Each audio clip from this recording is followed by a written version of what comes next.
মানে যোৱাকালি সন্ধিয়া প্ৰায় 8মান বজাত মই আছিলে গুৱাহাটী ৰিজৰ্টত গৈছিলোঁ।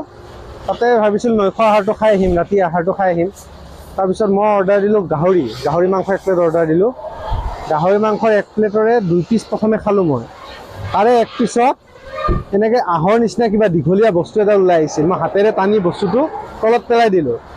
তাৰপিছত প্লেটখন মই অলপ পিছত ভাবিলোঁ যে আহডাল কি হয়, আচলতে মই কিবা কিৰা চিৰা থকা বুলি ভাবিছিলোঁ। তাৰপিছত ভালকৈ চালোঁ যে সেইডালৰ ফিটা পেলোঁ।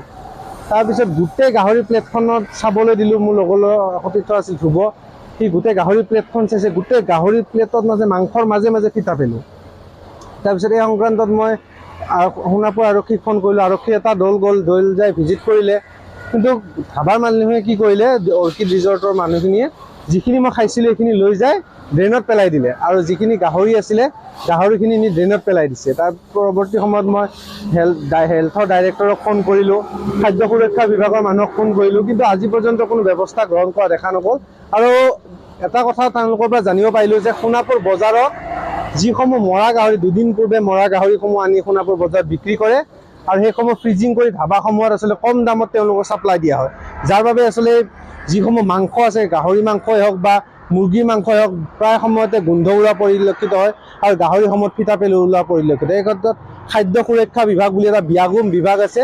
এই বিভাগৰ লোকসকলে আচলতে তেওঁলোকে ধাবাসমূহৰ যি খাদ্যৰ কোৱালিটি, সেই কোৱালিটি নিৰীক্ষণ কৰিব লাগে, আৰু জিলা প্ৰশাসনে এই ক্ষেত্ৰত বিহিত ব্যৱস্থা গ্ৰহণ কৰিব লাগে। মানে যোৱাকালি সন্ধিয়া প্ৰায় 8মান বজাত মই আছিলে গুৱাহাটী ৰিজৰ্টত গৈছিলোঁ।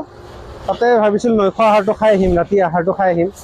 তাৰপিছত মই অৰ্ডাৰ দিলোঁ গাহৰি মাংস 1 প্লেট অৰ্ডাৰ দিলোঁ। গাহৰি মাংসৰ 1 প্লেটৰে 2 পিচ প্ৰথমে খালোঁ মই।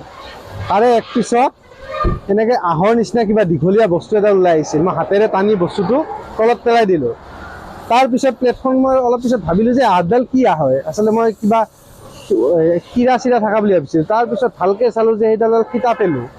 তাৰপিছত গোটেই গাহৰি প্লেটখনত চাবলৈ দিলোঁ, মোৰ লগৰ সতীৰ্থ আছিল ধ্ৰুৱ, সি গোটেই গাহৰি প্লেটখন চাইছে। গোটেই গাহৰি প্লেটত মাংসৰ মাজে মাজে ফিটা পেলোঁ। তাৰপিছত এই সংক্ৰান্তত মই সোণাপুৰ আৰক্ষীক ফোন কৰিলোঁ। আৰক্ষী এটা দল যাই ভিজিট কৰিলে। কিন্তু ধাবাৰ মানুহে কি কৰিলে, অৰ্কিড ৰিজৰ্টৰ মানুহখিনিয়ে যিখিনি মই খাইছিলোঁ সেইখিনি লৈ যায় ড্ৰেইনত পেলাই দিলে, আৰু যিখিনি গাহৰি আছিলে গাহৰিখিনি নি ড্ৰেইনত পেলাই দিছে। তাৰ পৰৱৰ্তী সময়ত মই হেল্থৰ ডাইৰেক্টৰক ফোন কৰিলোঁ, খাদ্য সুৰক্ষা বিভাগৰ মানুহক ফোন কৰিলোঁ, কিন্তু আজি পৰ্যন্ত কোনো ব্যৱস্থা গ্ৰহণ কৰা দেখা নগ'ল। আৰু এটা কথা তেওঁলোকৰ পৰা জানিব পাৰিলোঁ যে সোণাপুৰ বজাৰত যিসমূহ মৰা গাহৰি, 2 দিন পূৰ্বে মৰা গাহৰিসমূহ আনি সোণাপুৰ বজাৰত বিক্ৰী কৰে, আৰু সেইসমূহ ফ্ৰিজিং কৰি ধাবাসমূহত আচলতে কম দামত তেওঁলোকক ছাপ্লাই দিয়া হয়। যাৰ বাবে আচলতে যিসমূহ মাংস আছে, গাহৰি মাংসই হওক বা মুৰ্গীৰ মাংসই হওক, প্ৰায় সময়তে গোন্ধ ওলোৱা পৰিলক্ষিত হয়, আৰু গাহৰিসমূহত ফিটা পেলো ওলোৱা পৰিলক্ষিত। এই ক্ষেত্ৰত খাদ্য সুৰক্ষা বিভাগ বুলি এটা ব্যাগুম বিভাগ আছে। এই বিভাগৰ লোকসকলে আচলতে তেওঁলোকে ধাবাসমূহৰ যি খাদ্যৰ কোৱালিটি, সেই কোৱালিটি নিৰীক্ষণ কৰিব লাগে, আৰু জিলা প্ৰশাসনে এই ক্ষেত্ৰত বিহিত ব্যৱস্থা গ্ৰহণ কৰিব লাগে।